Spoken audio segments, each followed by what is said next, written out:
विठ्ठल कुमकर, गावाचं नाव? विरगाव. बरं, रात्री काय घटना घडली इथे? रात्री आपल्या इकडं आखाडीचा कार्यक्रम चालू होता आणि आम्ही आखाडीला गेलो होतो. इकडं घरी फक्त 2 मुली होत्या आणि मंडळी होती.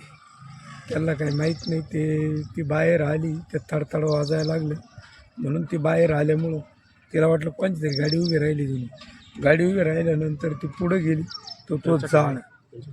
तो जाळ असल्यामुळं मग तिनं लगेच ताबडतोब पोराला संदीपला हाक मारली. त्या पोरीला उठावलं, ताबडतोब मोटर चालू केली.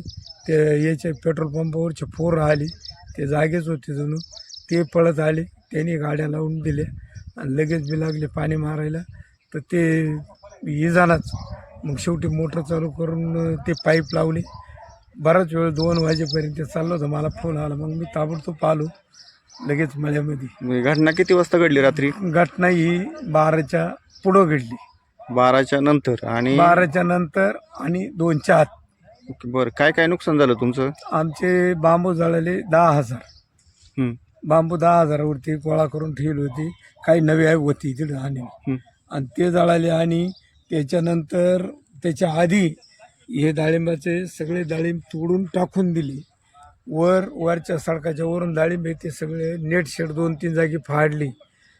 अशी परिस्थिती केली. बुवा आमचं काही कोणच्याशी वैरकार नाही आहे, काही भांडण नाही आहे, तंडण नाही आहे, कुठलं काही विषय नाही आहे.